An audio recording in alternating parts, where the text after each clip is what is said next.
Bienvenidos a La UNAM Responde. Como cada día es un gusto para nosotros saludarlos y compartir con ustedes pues parte del conocimiento que se genera en nuestra universidad desde las ciencias duras, las humanidades, las ciencias sociales, la cultura, el deporte, en beneficio de nuestra comunidad y por supuesto de toda la sociedad.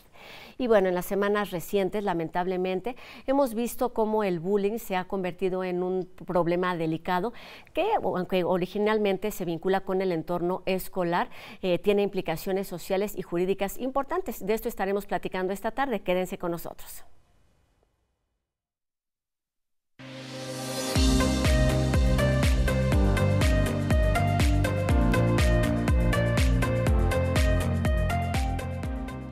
Los casos de acoso y de violencia escolar conocidos como bullying deben ser analizados y también atendidos desde una perspectiva integral.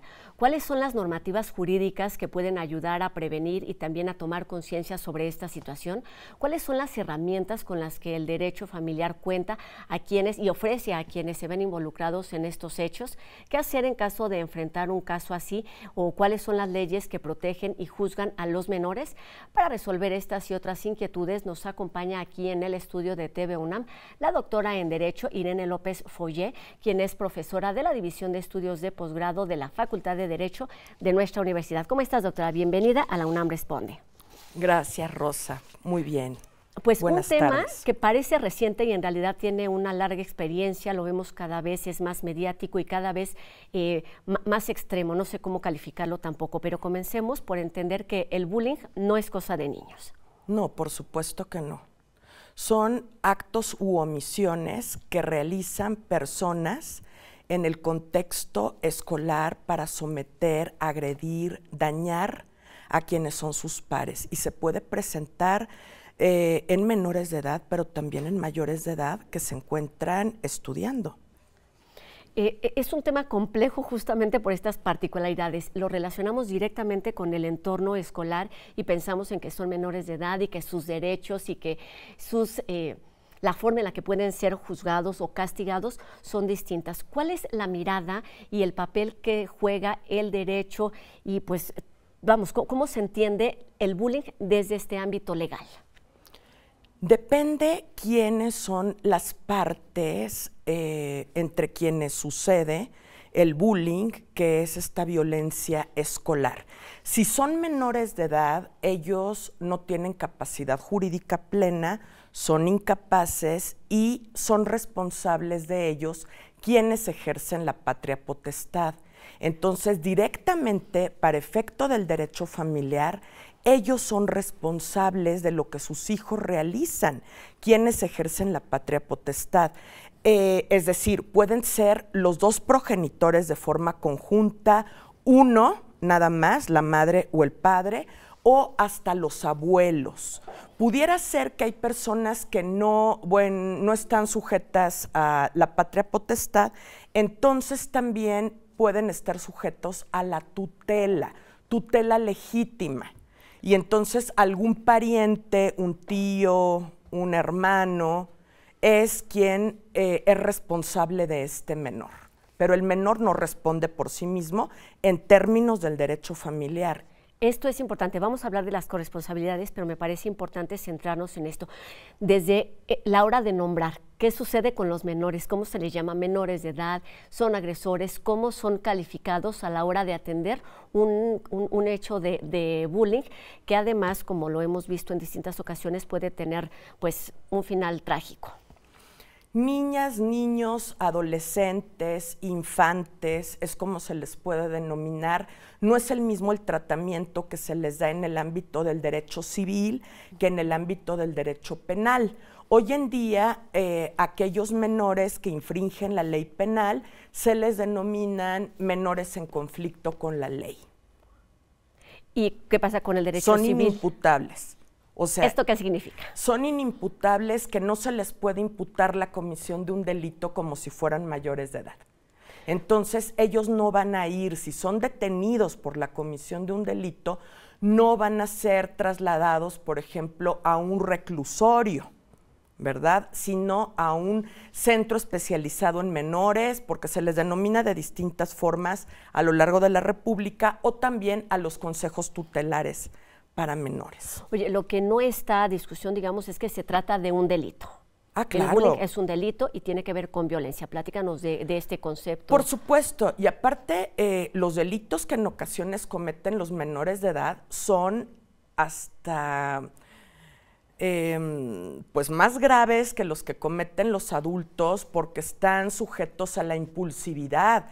Las personas dejan de madurar a nivel cerebral a los 25 años.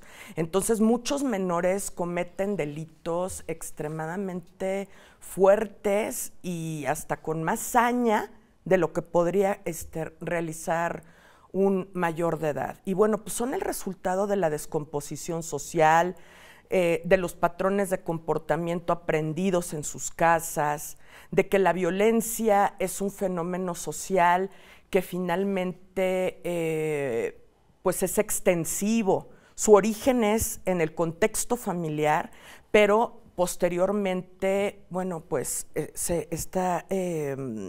permea a todos los ámbitos donde se encuentren los menores. Habla además pues de esta experiencia individual, de esta experiencia de vida que les ha tocado vivir, que no siempre son las adecuadas. Cuéntanos de las normativas, las leyes que ya existen y cuánto tiempo tienen aplicándose para atender este tipo de violencia. Bueno, una ley que se especifica para la violencia escolar surge en la Ciudad de México en el año 2000 y ha sido modificada en varias oportunidades, en el 2019, la última en el 2021. Es una ley para promover la convivencia libre de violencia en el entorno escolar para la Ciudad de México. Y esta ley nos remite a otras autoridades porque determina, bueno, por la función que tiene la Secretaría de Educación Pública en este tema, los propios directores de los planteles, que son principalmente pues quienes tienen que poner un orden de inicio. También, por ejemplo, las facultades de la Fiscalía General de Justicia de la Ciudad de México, porque ellos reciben las denuncias en dado caso de aquellos actos u omisiones que se consideren delito, que son cometidas por menores de edad. ¿Cuál es el alcance? ¿Qué sucede? Nos decía, se trata de un delito evidentemente, pero no siempre pueden ser juzgados si son menores de edad. ¿Cómo se hace este tratamiento, digamos, cuando alguien va y levanta una demanda de bullying, de acoso, de violencia? ¿Qué sucede con quien está realizando el acto, con las familias, con los tutelares? ¿Cómo se otorga o cómo se hace justicia en estos casos? Bueno, principalmente es importante acudir a una agencia del Ministerio Público del domicilio donde se cometió el ilícito, o también se puede ir a una fiscalía específica de los delitos cometidos en agravio de niñas, niños y adolescentes. Y entonces las denuncias no tienen un formato específico, es una relatoría de hechos, pero sí se tienen que precisar, bueno, pues circunstancias de dónde ocurrió el hecho, la hora a la que ocurrió, qué fue lo que sucedió, de manera muy específica para que un ministerio público pueda calificar el delito, si es que existe. Y dependerá de lo que pasa, porque la violencia que se puede perpetrar entre pares en el contexto escolar puede ser física, entonces nos llevaría a un delito de lesiones, pero también puede ser psicoemocional, que tiene una serie de variables inmensas, ¿no?, que afectan el sistema de autoestima, autoconocimiento, la estructura de personalidad de la víctima. También pueden ser a nivel sexual, violencia económica, violencia patrimonial. O sea, puede ser de distintos tipos o todas a la vez. O todas al mismo tiempo. Contrario a lo que podría pensarse, pues entre más se habla del tema, se tendría que ir disminuyendo esta problemática en las escuelas, en los entornos escolares, y vemos que se vuelve cada vez más evidente. No sé, no tengo las cifras exactas si es cada vez más frecuente, pero parece que no hay una consecuencia. ¿Qué hay de la impunidad en el caso de bullying? Pues hay una gran impunidad porque además en los centros escolares minimizan siempre los hechos. Lo consideran como un asunto de menores, como un asunto que no tiene que pasar más allá a un ámbito legal, y en este sentido los directores de los planteles son responsables. Ellos tienen que avisar a las autoridades correspondientes la comisión de un delito en el plantel a su cargo. ¿Cuándo actuar para que no sea demasiado tarde? Me refiero tanto a los familiares, a los amigos, como a las autoridades escolares. Bueno, pues las autoridades escolares no quieren meterse en problemas, sienten que no deben denunciar. Ya cuando denuncian es porque verdaderamente se trata hasta de un homicidio, pero hasta lesiones llegan como a minimizar su gravedad, y no. O sea, las lesiones son un delito. Hoy en día tenemos una situación bastante grave en la Ciudad de México, porque, por ejemplo, en el Código Penal ya no se tipifican aquellas lesiones que tardan en sanar menos de 15 días. Esas las enviaron, las trasladaron a la Ley de Cultura Cívica como una falta administrativa, lo cual me parece muy grave, porque una lesión que tarda en sanar menos de 15 días no es cualquier cosa. Ya no es considerada agresión. No, ya no es considerada delito. Entonces, es considerado delito a partir de las lesiones que tardan en sanar más de 15 días, hasta menos de 60. Luego, hay otras lesiones que tardan en sanar más de 60 días. Otras que, por ejemplo, pueden afectar alguna parte del cuerpo o una función del organismo, o hasta la pérdida de una parte del cuerpo de esa función. Lesiones que dejan pues visible en la cara o en alguna parte del cuerpo, pero en la cara pues es mucho más grave. Lesiones que ponen en peligro la vida. Lesiones que causan una incapacidad o una discapacidad o una deformidad incorregible y hasta la muerte. De eso estamos hablando, de casos que pueden ser desde leves hasta muy delicados, como los que ha sucedido muy sonados recientemente en el Estado de México. ¿Cómo estos casos que se vuelven tan virales, tan conocidos, suman a la legalidad, a poner el interés, el ojo en lugares quizá donde antes no se tenía?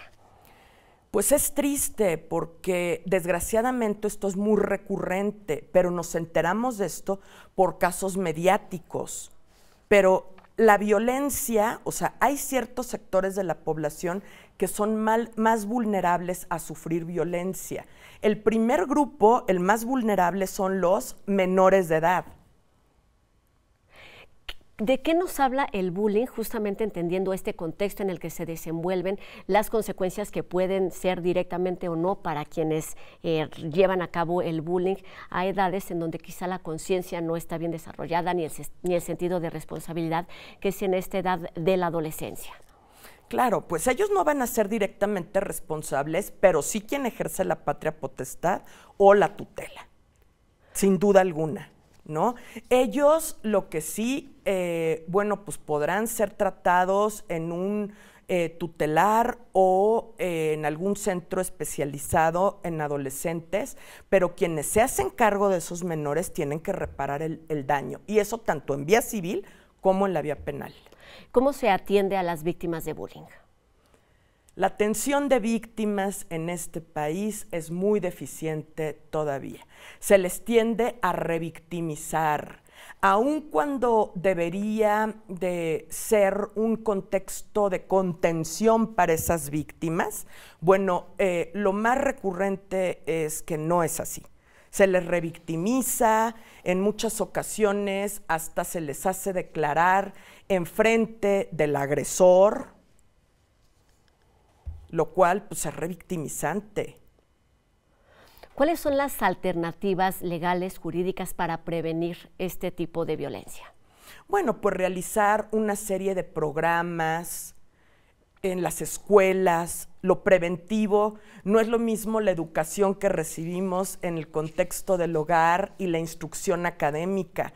Yo creo que la prevención viene de las propias familias, porque si las familias se encargan de las funciones mínimas, básicas a nivel sociológico que tienen con un hijo, los deberes de crianza, evidentemente ese menor va a estar socialmente adaptado y no tendría esa tendencia a expandir la violencia en otros contextos en donde se desarrolla. Pero también en las escuelas hay toda una serie de programas, cursos de capacitación, sensibilización, para que los menores identifiquen la violencia, porque como vivimos en un contexto y en un país en donde la violencia está normalizada, entonces, bueno, pues para que identifiquen lo que no se puede hacer.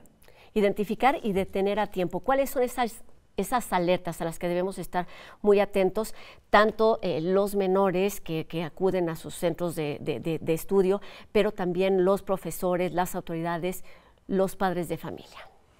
Las burlas no son normales, el acoso, el molestar a otro o tener una diversión a costa de otro no es normal.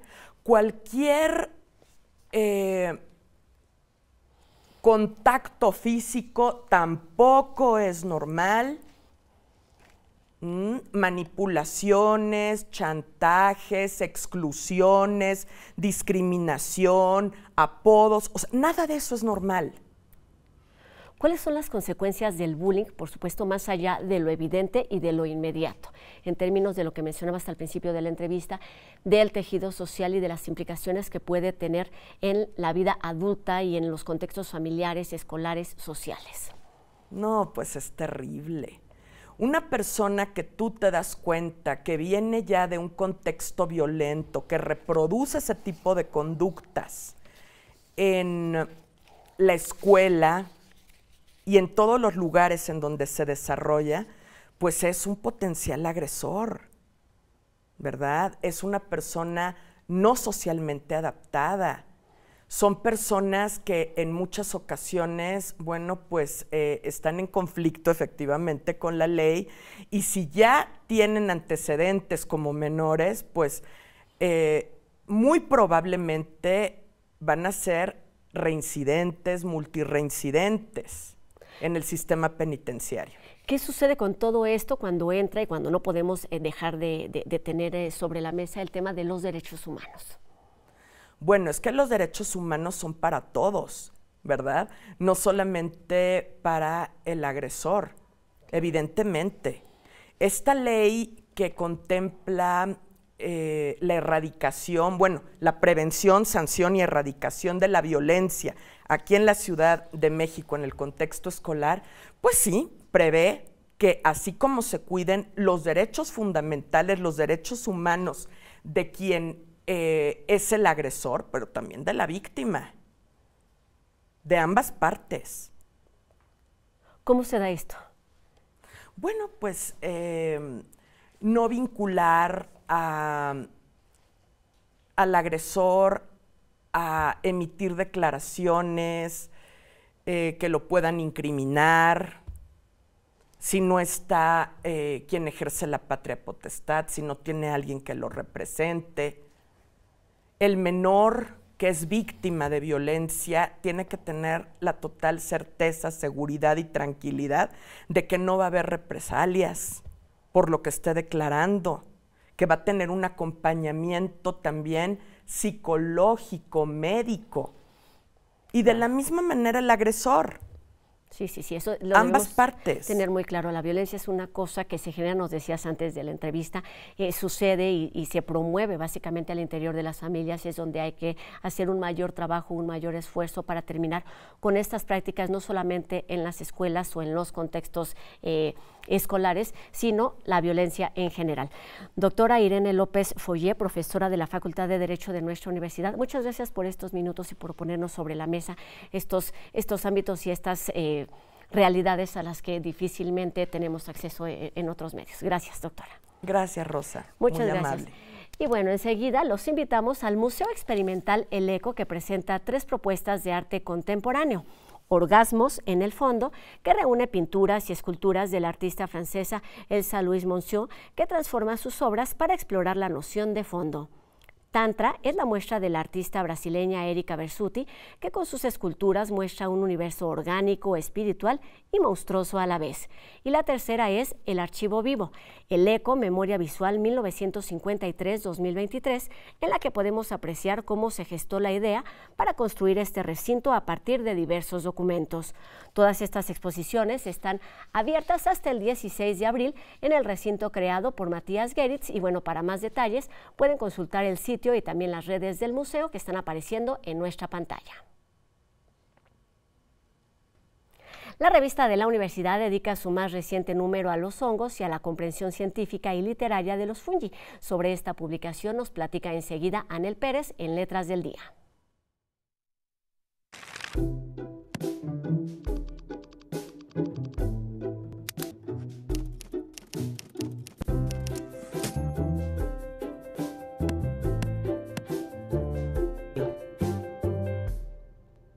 Una maraña de fibra óptica apenas suave, pelo de alpaca, corredor de vasos capilares que baja laderas con su rumor de río, ruido blanco, estática, torrente que atraviesa sierras e infunde su latido húmedo en la carne, cartílago casi mamífero de los hongos, carne de dioses, de noche su fuego, falso verde y frío. El micelio es la única metáfora en estado silvestre, un pensamiento que viaja kilómetros hasta que fructifica, red subterránea hasta que brota del inconsciente, como sueños con esporas. Es el mapa neuronal, no es la suma de las partes, intercambio de fósforo y azúcar, sed colectiva subrepticia, comunicación de enzimas. Todo lo que hace es literal, su tarea silenciosa es dividir, descomponer toda molécula orgánica con la paciencia de quien desenreda un estambre con dedos dendríticos. Una esponja, un sustrato mullido por descansar al fin, un deseo circular que se expresa en nodos, que extiende sus hifas como el pelo de los muertos. Esta pieza es de Aurelia Cortés Peirón y la pueden encontrar en un número que realmente les recomiendo de la revista de la universidad, que está dedicada a los hongos. Como lo escribe la propia Guadalupe Nettel en la sección editorial, quizá en las últimas décadas ha habido una fascinación absoluta por los hongos. Se han escrito libros, novelas gráficas, se han producido documentales, programas de televisión, como si de pronto la sociedad occidental hubiera descubierto con fascinación el mundo de los hongos. Y bueno, pues este número reúne a los mejores micólogos de la UNAM, tendiendo puentes con la poesía, la divulgación de la ciencia ficción. Vale muchísimo la pena. Está también toda la historia compartida entre las sociedades originarias y los hongos, no solo como medicina o como alimento, sino en una forma de acceder a formas alteradas de conciencia. Van a disfrutar muchísimo este número, descárguenlo, es gratuito. También pueden descargar toda la revista de la universidad, donde van a encontrar lecturas realmente deliciosas. Yo los veo en la próxima. Estas fueron las letras del día.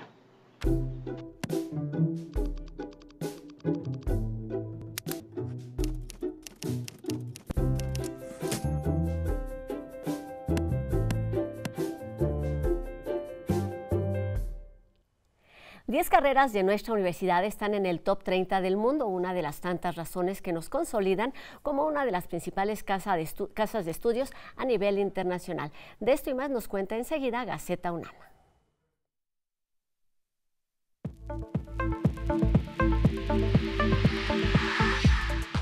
La UNAM presidirá el 5º Encuentro Internacional de Rectores de Universia, que reunirá a rectoras y rectores de más de 700 universidades de Iberoamérica durante mayo en Valencia, España. Con 5.4 gramos de muestras recolectadas por una nave japonesa en un asteroide, se refuerza la idea de que el origen de la vida en la Tierra sí provino del espacio. La Escuela Nacional de Artes Cinematográficas de la UNAM es un espacio de sueños e imaginación y está cumpliendo 60 años de preparar profesionales del cine.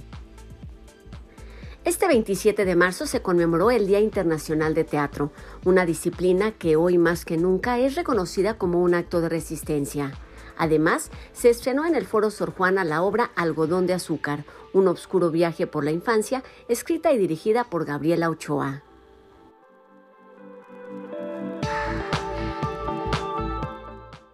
Con esto terminamos nuestro programa de hoy, agradeciendo a Fernanda Ramírez en la lengua de señas, que nos permite llegar a un público más amplio, e invitándolos a todos ustedes a que nos acompañen mañana y durante toda la semana, por supuesto, en la UNAM Responde 2:30 por TV UNAM. Mi nombre es Rosa Brizuela. Adiós.